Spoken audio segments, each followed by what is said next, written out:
I was talking to my friend who is now in his 40s, and he was saying, I think everybody should be forced to join the military when they're young, to do 4 years or so as compulsory. It would teach character, it would be good for our country, etc., etc. We were talking about that. And I was thinking about it, and I told him, I think you have to be careful about making decisions for groups that you aren't part of. Because the truth is, he's never going to be called into military service. Maybe some part of him wishes that he would. Wishes that he was still young enough to go join the military for the first time and take that path instead of the one he did. But the truth is, we see it all the time. People have a solid idea of what's best for others. And it's really easy for them to do that when they know that they're not ever going to be part of that group. It's easy to say other people should be forced into 4 years of military service when you know that you're not going to be part of the group that has to do it.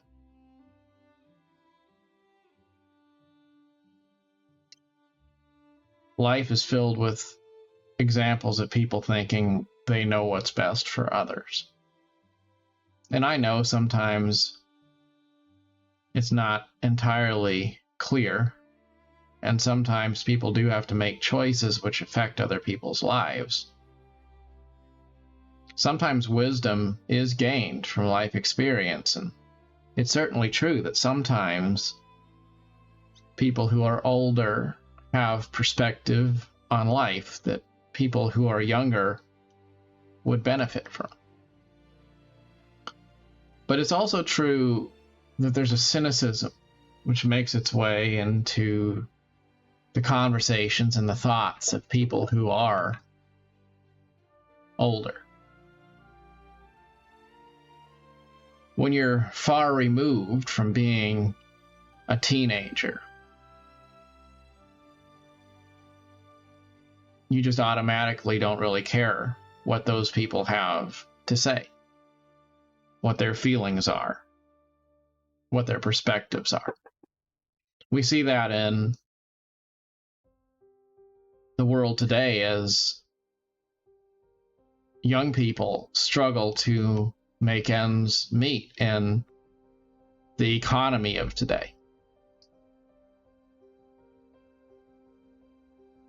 The people who are older like to be judgmental of the people who are younger and act like whatever problems or challenges Gen Z faces today don't really matter because they're just stupid and lazy and they don't understand how to work. Now, I wouldn't doubt there is some of that. There are problems caused by technology, problems caused by short attention span, and generations of people who have been raised by the internet. I'm not going to say that there's not problems with every generation, but to that point, there are problems with every generation. So, before we go down the road of judging Gen Z or something like that, maybe we should look in the mirror and judge ourselves, regardless of what age group or generation we're part of, to understand that everyone, regardless of what life stage they are in, has challenges that are unique to them, and obstacles that can make life difficult to navigate. And instead of being judgmental and trying to control people, we should try to be empathetic, to understand where they're coming from, and to acknowledge that their concerns are just as valid and their ability to contribute is just as meaningful. Quite often, if you listen, instead of just trying to respond, you'll find interesting conclusions. But usually we don't listen so that we can understand. We just listen so we can respond. We're just waiting for the other person to stop talking and shut up so that we can proceed to share what we already knew from the beginning. And that's not really a healthy attitude to have. It's important for us to understand that life does not revolve around us. There's a scripture in the Bible that says, "Let no man despise your youth." And I think there is a lot of that. I think people who get older are envious of people who are younger, and so they judge them just because they're bitter about the fact that they're not young anymore. They make fun of the stupid choices young people make, and they act as if they never made stupid choices when they were young. They act like they're a superior breed. Sort of like how we look at people in ancient times and we think they were stupid. Like they were just dumb people. And then we look at ourselves and we think, oh, we're really evolved. Like we know what's up. Do we? Sure. We pretty much all agree that the earth is round because we are presented with an overwhelming body of evidence. So relatively few of us still believe the earth is flat, though there are a few. But the truth is the ancient people didn't really have brains that were wired all that much different than ours today. They might not have had modern awarenesses. They might not have had technology, but they were not stupid people any more than we are stupid people. But it's really easy to put them in a different bucket and act like they are others. They aren't anything to do with us. So the ancient Aztecs, of course, they might have been doing human sacrifices, but we are more evolved. We would never do such things. A few hundred years ago, there were Salem witch trials, and men were finding women and burning them in the public street because they said they were witches. And we would look at that and say, of course, we would never do anything like that because we are more evolved. But it's important to realize that that's not intrinsic. We are not more evolved. We have the same capacity to do evil, the same capacity for ignorance, the same capacity to try to exert our power at the expense of those who are weak. And so it's important for us to check ourselves when we start to be judgmental, when we start to put ourselves in our own camps and have the attitude that other people are less than we are, that their feelings don't matter as much as ours, that their desire for liberty, freedom, or personal rights don't matter as much because they're just children after all. When you respect people and you treat them as equals genuinely, then good things can come about. You can influence people when you aren't trying to influence them, because it's just a take it or leave it kind of a deal. You say, hey, I'm doing what I'm doing. What you do is your business, and I don't actually even want you to do what I'm doing. Well, then sometimes people will want to come your way because you are doing some things that they appreciate. But when you go out and you try to force people, and you say, here's what you're going to do because I know what I'm talking about and you don't, that just creates animosity. We have old generation of men who were sent off to fight in Vietnam. Crazy thing is, we have a whole new generation of people who would love nothing more than to send today's young people into some sort of a quagmire just like Vietnam, because they think it would be good for the country. They think it would be good to teach those young people character. And they don't realize it's just the same basic thing repeating itself over and over again. People who are old with money want to play God with the lives of the people who are young, who have less power. What we really should do is understand that there is this eternal flame. We all carry it for our turn in the sun. And then we will die, and others will pick it up and hopefully run with it. And instead of trying to sabotage the next generation with our slings and arrows and our judgments, we should be trying to find a way to empower them, to see good in them, to honor them, so that when their time comes, they will be empowered instead of undermined, so that they will feel like they are proud to bear the burden of their ancestors instead of cursed by it. We should always believe in one another, and we should resist the temptation to think that we are wiser than our children or our neighbors or anyone else. It doesn't mean that we sometimes aren't. Sometimes we are wiser. But the wisest person in the world will spend their time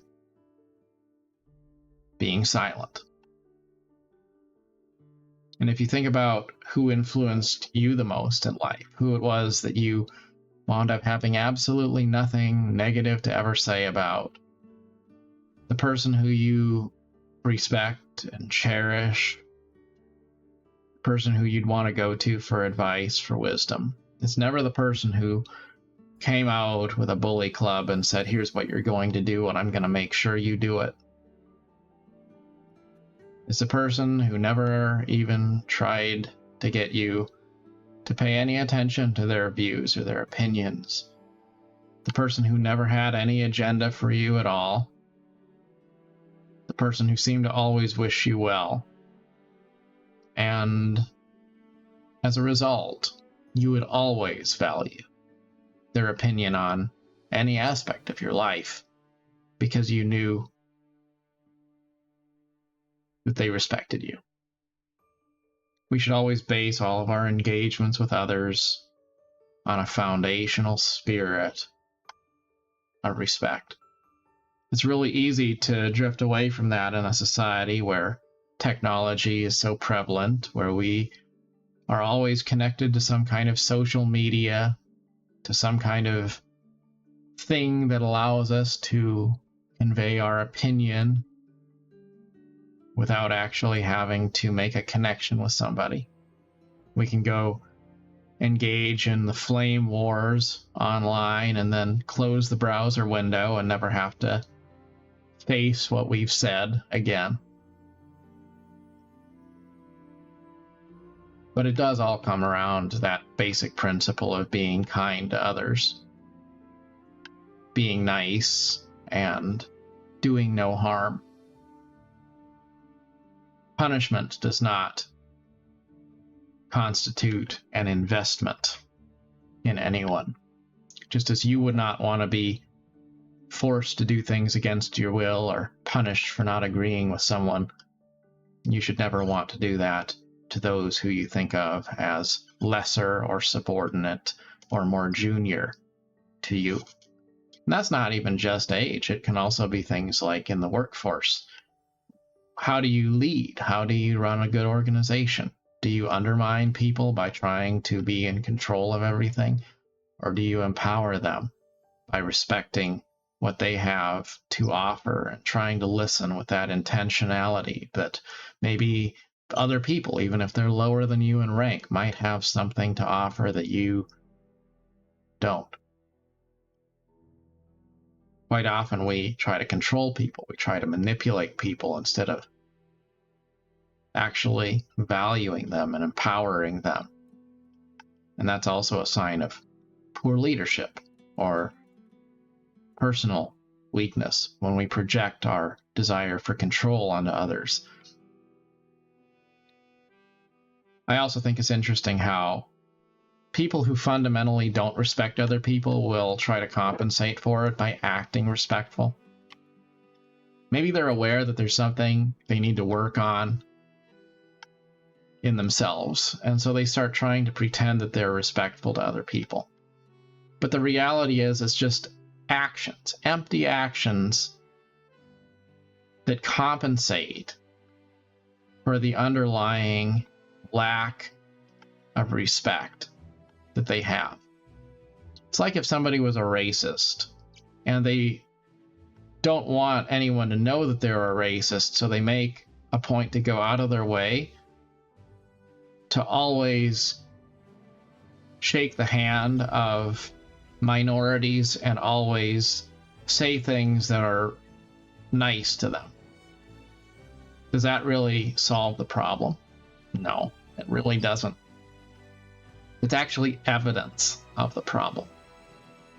Because if deep down inside you still believe that other people are inferior to you, it doesn't really matter what you do to make up for it. It's like putting makeup over an ugly sore. The sore is still there underneath. So, learn to be genuine. Learn not just to act respectful to others, not just to go through the motions of appearing to be attentive and willing to listen, but to actually genuinely care about the feelings of others, to genuinely care about being attentive to the needs of others in your life. When we start to have that attitude of saying, how can I help? And then actually wanting to help, that's when we can start to really make a difference in people's lives in a positive way. But it has to start the deep-seated understanding that not everything is about you.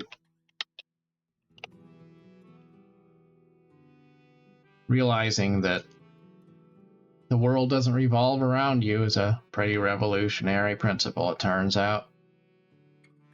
But it is the key to a foundation of wisdom. And it's critical to good personal relationships. Whether it's relationships between employees and employers, or relationships between the old and the young, or relationships between spouses in a marital situation. It's never about what you do on the outside. It's about the spirit you have in your heart. As always, good luck on your adventure. Till next time, thanks so much for watching.